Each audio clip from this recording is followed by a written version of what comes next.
नमस्कार, मैं हूं सत्यपाल और आप देख रहे हैं CWB हिंदी न्यूज।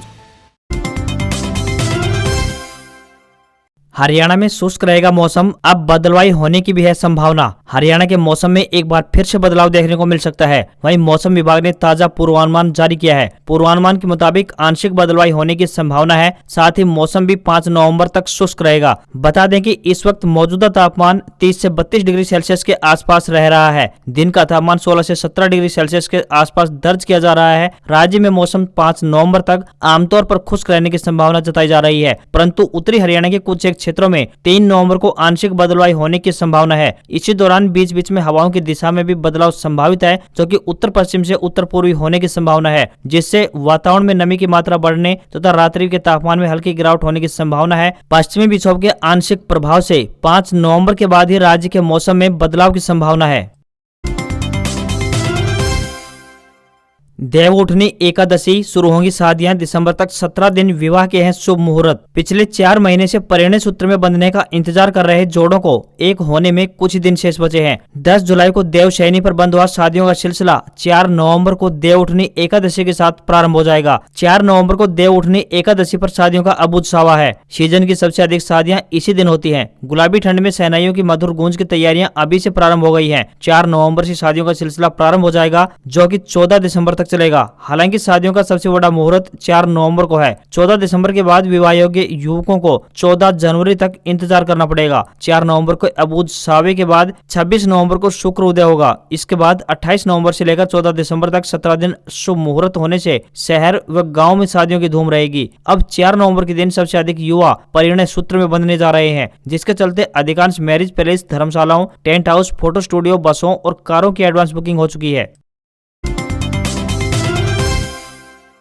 हरियाणा में पंचायत चुनाव कई विभागों के लिए बने फायदे का सौदा, बिजली निगम को मिली सबसे ज्यादा राशि। हरियाणा में कराए जा रहे पंचायत चुनाव भले ही लंबे इंतजार के बाद हो रहे हैं, लेकिन इसका फायदा सीधे सीधे ग्रामीण क्षेत्र की जनता को जनप्रतिनिधि मिल जाने के साथ ही मिलने जा रहा है। वहीं दूसरा सबसे बड़ा फायदे की बात करें तो कई विभागों को होने जा रहा है, क्योंकि चुनाव के बहाने ही सही हरियाणा के कई विभागों के खजाने में काफी माल की प्राप्ति हुई है। चुनाव के दौरान नो ड्यूज सर्टिफिकेट और NOC जैसी जरूरतों ने हरियाणा बिजली निगम के उत्तरी और दक्षिणी दोनों ही निगमों को फायदा कराया है। इसके अलावा भी चुनाव के बहाने ही सही कई विभागों का मोटा फायदा हुआ है। इनमें सबसे ज्यादा पैसा उत्तर हरियाणा बिजली निगम को जमा कराया गया है। अभी तक लगभग 7 करोड़ से ऊपर की राशि जमा हो चुकी है। हरियाणा को रेलवे की सौगात, पलवल से सोनीपत तक KMP के साथ बिछाई जाएगी लाइन। गुरुग्राम सहित इन जिलों का होगा फायदा। केंद्र सरकार की ओर से हरियाणा में रेलवे की दी गई सौगात पर हरियाणा ऑर्बिटल रेल कॉरिडोर परियोजना हरियाणा के विकास की गति को बढ़ाने के साथ ही यात्रियों को सुगम यात्रा का भी एहसास कराएगा। यह रेल कॉरिडोर पलवल से सोनीपत वाया सोना, मानेसर और खरखोदा से जोड़ने वाले रेल नेटवर्क यात्री और माल यातायात के लिए ब्रॉडगेज डबल रेलवे लाइन के साथ है। इसी के साथ ही गुरुग्राम के रेलवे स्टेशन को विश्व स्तरीय बनाने के लिए रेल मंत्री की ओर से बजट की घोषणा कर दी गई है। इसे हेरिटेज लुक देकर आकर्षक बनाया जाएगा। यह रेल कॉरिडोर पलवल से वाया सोना, मानेसर, खरखोदा होते हुए सोनीपत दिल्ली रेवाड़ी लाइन से पातली, घड़ी हरसरू फरुखनगर लाइन से सुल्तानपुर, दिल्ली रोहतक लाइन से आशोदा और दिल्ली अंबाला लाइन से हरसाला कला स्टेशन को जोड़ेगा। यह रेल लाइन KMP के साथ साथ होकर निकलेगा। इस कॉरिडोर के अस्तित्व में आने के बाद दिल्ली में अनावश्यक यातायात का दबाव काफी कम होगा। दिल्ली के बाहरी क्षेत्र यानी गुरुग्राम से होते हुए शताब्दी सुपरफास्ट एक्सप्रेस ट्रेनें चंडीगढ़ जाएंगी। गुरुग्राम से चंडीगढ़ जाने के लिए समय की भी बचत होगी। यात्रियों के साथ साथ व्यापार के लिए भी यह कॉरिडोर मील का पत्थर साबित होगा। हरियाणा पंचायत चुनाव में 70.4% वोटिंग, सबसे ज्यादा पंचकुला तो सबसे कम झज्जर में हुई पोलिंग। हरियाणा में पंचायती राज संस्थाओं के लिए पहले चरण का चुनाव शांतिपूर्ण रहा। इस चरण में 9 जिलों यानी भिवानी, झज्जर, जींद, कैथल, महेंद्रगढ़, नूंह, पंचकुला, पानीपत और यमुनानगर में पंचायत समिति सदस्यों व जिला परिषद सदस्यों के लिए मतदान हुआ। मतदाताओं का वोट EVM में बंद हो गया है। अब प्रदेश में तीनों चरण के पंचायती राज संस्थाओं के मतदान संपन्न होने के बाद जिला परिषद व पंचायत समिति सदस्यों के नतीजे यानी 27 नवंबर को मतगणना के बाद घोषित किए जाएंगे। वहीं पहले चरण के लिए इन 9 जिलों में पंच व सरपंच पद का मतदान 2 नवंबर को होगा। इनके नतीजे उसी दिन घोषित किए जाएंगे। इस पहले चरण में कुल 49,67,092 मतदाता शामिल हुए। रात 7:30 बजे तक 34,96,333 मतदाताओं ने मतदान किया, जो कुल मतदान का 70.4% है। कुछ मतदान केंद्रों पर रात में भी मतदाता वोट डालने के लिए कतार में लगे हुए थे। धनपत सिंह ने बताया कि सभी 9 जिलों में मतदान शांतिपूर्ण रहा। पंचायत चुनाव, जींद के 2 गांवों में मतदान का बहिष्कार, किसी भी ग्रामीण ने नहीं डाला वोट। हरियाणा के जींद में नेशनल हाईवे 352A पर रास्ते की मांग को लेकर पिछले 2 महीने से चाबरी व भिड़ताना गांव के लोगों ने रविवार को जिला परिषद तथा ब्लॉक समिति मतदान का बहिष्कार किया। वहीं ग्रामीणों ने भिड़ताना में नेशनल हाईवे 352A के निकट अपने धरने को भी जारी रखा। दोनों गाँव के लोगों ने न तो सरपंच पद और न ही पंच के लिए कोई आवेदन दाखिल किया हुआ है। साथ ही पंचायती राज संस्थाओं के चुनाव के बहिष्कार का ऐलान भी किया हुआ है। जिला प्रशासन ने चुनाव को लेकर गाँव चाबरी में 2 तथा भिड़ताना में 3 बूथ बनाए हुए हैं। चाबरी में 1150 मतदाता हैं तो भिड़ताना गांव में 2400 के आसपास मतदाता हैं। दिन भर कर्मचारी मतदाताओं का इंतजार करते दिखाई दिए, लेकिन दोनों ही गांवों में किसी ने भी मतदान नहीं किया। वहीं ग्रामीणों ने अपने धरने को जारी रखा। ग्रामीणों ने साफ कहा है कि जब तक उनकी मांग पूरी नहीं होती तब तक उनका धरना जारी रहेगा। गौरतलब है कि पिछले 1.5 महीने से भी ज्यादा समय से जींद, सोनीपत, ग्रीनफील्ड और नारनौल इस्माइलाबाद नेशनल हाईवे के इंटरचेंज के पास दर्जनों गाँव के लोग इंटरचेंज के पास धरना दे रहे हैं। ग्रामीणों की मांग है कि उन्हें ग्रीनफील्ड हाईवे पर चढ़ने के लिए रास्ता दिया जाए। साथ ही यहाँ जो अंडरपास पहले से बना हुआ है उसे भी चालू रखा जाए। यहाँ पानी न भरे, इसके भी इंतजाम किए जाएं। आजादी के अमृत महोत्सव के अवसर पर चंडीगढ़ में बिखरेगी हरियाणवी लोक संस्कृति की छठा। जाने माने गायक देंगे अपनी प्रस्तुति। देश की आजादी के 75वें अमृत महोत्सव के कार्यक्रमों की श्रृंखला की धूम पूरे देश में देखने को मिल रही है। तो इसी कड़ी में ट्राई सिटी में 4 से 6 नवंबर तक 3 दिन हरियाणवी लोक संस्कृति की छठा कलाग्राम में देखने को मिलेगी, जहाँ जाने माने लोक गायक व सांगी साथ साथ अपनी प्रस्तुतियां देकर आगंतुकों को मंत्रमुग्ध करेंगे। 3 दिवसीय रागनी एवं सांग महोत्सव का आयोजन रोजाना सायं 6 बजे से प्रारंभ हो जाएगा। कार्यक्रम में प्रवेश निःशुल्क यानी फ्री है। कलाग्राम मनीमाजरा चंडीगढ़ में पहले दिन 4 नवंबर को जाने माने हरियाणवी लोक गायक बाली शर्मा तथा सांगी बाबू दान सिंह दर्शनों का समा बांधेंगे। तो वहीं दूसरे दिन यानी 5 नवंबर को अमित मलिक व विष्णु दत्त की जोड़ी अपनी अपनी प्रस्तुतियां देंगी। जबकि 6 नवंबर समापन दिवस पर युवा गायक सरिता कश्यप व दीपक जुलाना अमृत महोत्सव के महत्व के बारे में प्रस्तुति देकर इसका संदेश जनता तक पहुंचाने का काम करेंगे। पंचायती राज संस्थाओं के चुनाव में प्रचार 31 अक्टूबर को चुनाव चिन्ह मिलने के साथ ही चरम पर पहुंच जाएगा। इन चुनावों में गांव की राजनीति अपना काम कर रही है, जो सरपंच पद तक सीमित है। ब्लॉक समिति के चुनाव में लोगों की दिलचस्पी कम नजर आ रही है, परंतु जिला परिषद के सदस्यों का चुनाव पूरी तरह से हॉट बनता जा रहा है। बड़े नेताओं के एक ही वार्ड में 2 या फिर इससे अधिक समर्थक होने के कारण वह समर्थन और प्रचार के लिए खुलकर सामने आने से बच रहे हैं, लेकिन गुपचुप तरीके से फीडबैक लेकर अपने समर्थकों की ताकत का आकलन खूब कर रहे हैं। जिला परिषद के चुनाव में आजमा रहे प्रत्याशियों में अधिकांश ऐसे चेहरे हैं जो जिले के बड़े नेताओं के साथ जुड़े हुए हैं। दक्षिण हरियाणा में रेवाड़ी जिले की बात करें तो केंद्रीय मंत्री राव इंद्रजीत सिंह से लेकर पूर्व मंत्री captain Ajay Singh Yadav, cabinet minister doctor Banwari Lal, विधायक लक्ष्मण सिंह व कुछ अन्य नेताओं के समर्थक जिला परिषद के मैदान में अपनी किस्मत आजमा रहे हैं। इन नेताओं के लिए किसी एक प्रत्याशी की मदद करना मुश्किल बना हुआ है। इसका कारण यह है कि एक ही नेता के एक ही वार्ड में एक से अधिक दावेदार मौजूद हैं। बड़े नेताओं के सामने संकट यह है कि एक ही वार्ड में किसी एक का समर्थन करना उनके लिए आने वाले चुनाव में दूसरे की नाराजगी मोल लेना है। अगर कोई बड़े नेता किसी वार्ड में अपने एक समर्थक का खुलकर साथ देता है तो दूसरा विधानसभा और लोकसभा चुनाव में हिसाब बराबर करने के लिए तैयार मिलेगा। अभी तक राव की ओर से किसी भी कैंडिडेट का समर्थन करने जैसा कोई संकेत अभी तक नहीं दिया गया है। साथ ही ऐसा माना जा रहा है कि ऐन वक्त पर राव और कैप्टन की ओर से अपने अपने समर्थकों को जिताने के लिए खुलकर प्रयास भी किए जा सकते हैं। सभी आका अपने समर्थकों के संदर्भ में फीडबैक लगातार ले रहे हैं ताकि उन्हें वास्तविक स्थिति का पता चलता रहे। हरियाणा में संस्कृति मॉडल स्कूलों के लिए 2856 पीजीटी शिक्षकों ने सेंटा एग्जाम किया क्वालिफाई, जल्द होगी नियुक्ति। हरियाणा के राजकीय स्कूलों की शान संस्कृति मॉडल स्कूलों में नियुक्ति को लेकर करीब 3000 पीजीटी ने सेंटा एग्जाम क्वालिफाई कर लिया है। ऑनलाइन तबादलों के बाद कुछ मॉडल संस्कृति स्कूलों में शिक्षकों के पद रिक्त हुए थे, जिसके बाद विभाग की ओर से सेंटा परीक्षा के माध्यम से शिक्षक नियुक्त करने का फैसला लिया गया ताकि स्कूलों में शिक्षकों की कमी न रहे। विभागीय अधिकारी ने बताया कि विभाग की ओर से पीजीटी के अलग अलग लगभग सभी विषयों के लिए सेंटा परीक्षा आयोजित की गई थी, जिसके बाद अब 2856 पीजीटी शिक्षक मॉडल स्कूलों में जाने के लिए क्वालिफाई हुए हैं। 560 प्रिंसिपल और टीजीटी क्वालिफाई शिक्षकों का सेंटा परिणाम पहले ही जारी किया जा चुका है और अब सभी क्वालिफाई प्रिंसिपल, पीजीटी और टीजीटी को उनकी मेरिट के अनुसार जल्द से जल्द मॉडल स्कूलों में नियुक्ति दी जाएगी। गौरतलब है कि बेहतर शिक्षा मॉडल के दम पर प्रदेश के सभी राजकीय और प्राइवेट स्कूलों में संस्कृति मॉडल स्कूलों ने एक अलग पहचान बनाई है। इन स्कूलों में पढ़ने वाले छात्र आईआईटी और नीट जैसी परीक्षाओं को पास कर विश्व स्तरीय इंजीनियरिंग और मेडिकल संस्थानों में दाखिला लेकर न केवल स्कूलों का बल्कि प्रदेश का नाम भी रोशन कर रहे हैं।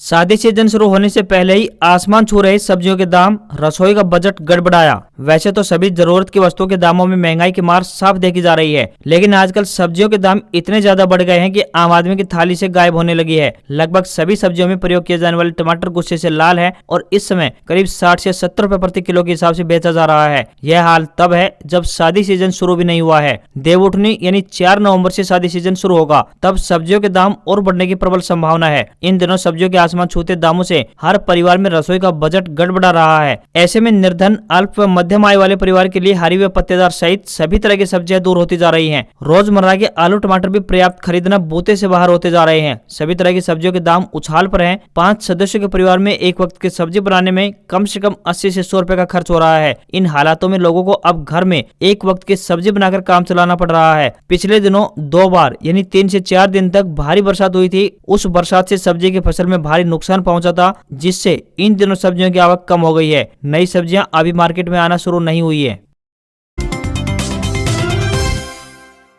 डॉक्टर बनने को कैसे दे 40 लाख। पीजीआई रोहतक में ऑल इंडिया कोटे की 37 सीटों पर सिर्फ 3 ने किया ज्वाइन, छात्र भी विरोध में। एमबीबीएस करना अब आसान नहीं है। 4 साल तक हर साल 10 लाख रुपए देने होंगे। 80,000 रुपए प्रति वर्ष फीस कॉलेज को, तो वहीं 9,20,000 रुपए का बॉन्ड के तौर पर जमा करवाने होंगे। यानी 4 साल का कोर्स करने के लिए एक बच्चे को 40 लाख रुपए देने होंगे। इसका असर ये हुआ कि पीजीआई में ऑल इंडिया कोटे की 37 सीटों पर अब तक सिर्फ 3 छात्रों ने ही ज्वाइन किया है। बाकी छात्र दूसरे प्रदेशों के मेडिकल कॉलेज का रुख कर सकते हैं। ऑल इंडिया कोटे की सीट पर एडमिशन लेने के लिए 28 अक्टूबर अंतिम तारीख थी। ऐसे में डॉक्टर बनने का सपना पूरा होता नजर नहीं आ रहा। इसके विरोध में एमबीबीएस स्टूडेंट ने हस्ताक्षर अभियान शुरू किया है। चेतावनी दी है कि पॉलिसी को वापस नहीं किया जाता है तो विद्यार्थी बड़ा आंदोलन करेंगे। कुछ सामाजिक कार्यकर्ताओं ने डायरेक्टर को ज्ञापन सौंपकर पॉलिसी को सरल बनाने की मांग की है। उन्होंने भी चेतावनी दी है कि अगर मांगों को पूरा नहीं किया गया तो वे सोमवार से बेमियादी धरने पर बैठ जाएंगे। एमबीबीएस में इस बैच के लिए 21 अक्टूबर को ऑल इंडिया कोटे की सीट अलॉट की गई थी। 22 से ज्वाइनिंग चल रही है। 28 अक्टूबर अंतिम तारीख तक 8 दिन में सिर्फ 3 बच्चों ने ज्वाइन किया है। स्टेट कोटे की सीट पर 2 नवंबर से ज्वाइनिंग होनी है। इन सीटों पर 8 नवंबर तक एडमिशन होंगे। इनकी ज्वाइनिंग की स्थिति कैसी रहेगी, ये देखने वाली बात है।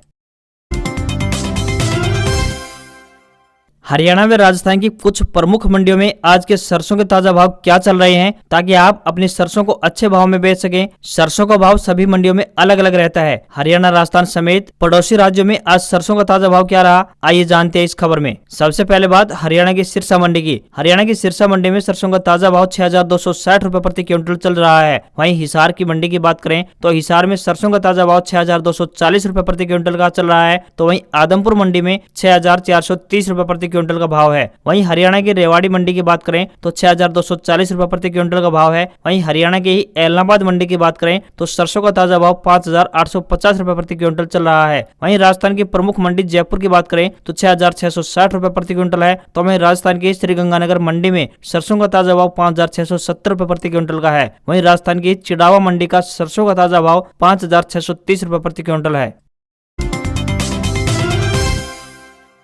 अध्यापक बनने का सपना पूरा होगा। अगले 4 सालों में 5,000 नौकरियां देगा नवोदय विद्यालय संगठन यानी एनवीएस। मोदी सरकार की 1.5 साल में 10 लाख सरकारी नौकरियां देने के लक्ष्य को पूरा करने को लेकर केंद्र सरकार के सभी मंत्रालय और उनसे जुड़े संगठनों ने अपने स्तर पर मुहिम छेड़ दी है। इसी कड़ी में शिक्षा मंत्रालय से जुड़े नवोदय विद्यालय संगठन यानी एनवीएस ने भी अगले 4 महीने में करीब 5,000 नौकरियां देने की घोषणा कर दी है। ये पद शिक्षण और गैर शिक्षण दोनों ही श्रेणी में होंगे। वर्तमान में एनवीएस देश भर में लगभग 700 आवासीय नवोदय विद्यालयों का संचालन करता है। शिक्षा मंत्रालय के मुताबिक इन पदों में कुछ तो पदोन्नति के बाद से लंबे समय से रिक्त पड़े थे, जबकि कुछ नए पद सृजित किए गए हैं। इन पदों को भरने की प्रक्रिया शुरू कर दी गई है और फरवरी 2023 तक इसे पूरा कर लिया जाएगा। उदयपुर अहमदाबाद का सफर सिर्फ 5 घंटे में 10 घंटे लगते थे। नई ट्रैक पर आज से दौड़ेगी ट्रेन। मोदी करेंगे रवाना 23 सीटों पर नजर। उदयपुर, राजसमंद, चित्तौड़गढ़ समेत 6 जिलों के लोगों के लिए 31 अक्टूबर से अहमदाबाद का सफर आसान हो जाएगा। प्रधानमंत्री श्री नरेंद्र मोदी सोमवार को असरवा यानी गुजरात रेलवे स्टेशन से अहमदाबाद उदयपुर ट्रेन को हरी झंडी दिखाकर उदयपुर अहमदाबाद के बीच ब्रॉडगेज ट्रैक का उद्घाटन करेंगे। आम लोगों के लिए तो यह ट्रैक फायदेमंद होगा ही। माना जा रहा है कि इस ट्रैक पर 86 रेल भी तेज गति से दौड़ेगी। दरअसल उदयपुर से अहमदाबाद की रेल कनेक्टिविटी की बात करें तो करीब 6 साल से कटी हुई है। इस रूट पर मीटर गेज यानी छोटी लाइन ट्रैक था। करीब 1700 करोड़ रुपए की लागत से इसे ब्रॉड गेज ट्रैक यानी बड़ी लाइन में कन्वर्ट किया गया है। यह ट्रैक करीब 290 किलोमीटर का है। मीटर गेज ट्रैक के दौरान उदयपुर से अहमदाबाद जाने में लगभग 10 घंटे का समय लगता था। उदयपुर से अहमदाबाद के बीच ब्रॉड गेज ट्रैक पर ट्रेन शुरू होने के बाद 5 घंटे में अहमदाबाद से उदयपुर पहुंचा जा सकेगा। हालांकि सड़क के रास्ते 5 घंटे में ही अहमदाबाद पहुंचा जा सकता है। Jaipur Ahmedabad train superfast train होगी। लगभग 13 घंटे में अहमदाबाद से जयपुर आया जाया जा सकेगा। यह ट्रेन रोजाना चलेगी। अभी जयपुर से अहमदाबाद जाने वाली ट्रेन अजमेर, ब्यावर, मारवाड़, आबू रोड होते हुए जाती है। ऐसे में जयपुर के लोगों को एक अतिरिक्त विकल्प मिलेगा। साथ ही भीलवाड़ा, चित्तौड़गढ़, राजसमंद, उदयपुर, डूंगरपुर जिलों से अहमदाबाद सीधा कनेक्ट हो जाएगा। भाजपा के लिए सियासी रूप से यह ट्रैक कितना महत्वपूर्ण है, इस बात का अंदाजा इसी बात से लगाया जा सकता है कि खुद प्रधानमंत्री श्री नरेंद्र मोदी इस ट्रैक का उद्घाटन कर रहे हैं। भाजपा गुजरात विधानसभा के चुनाव में तो इसे इनकैश करने की कोशिश करेगी। साथ ही अगले साल राजस्थान में होने वाले चुनाव के दौरान 6 जिलों में इस ट्रैक के जरिए माहौल बनाने की कोशिश करेगी।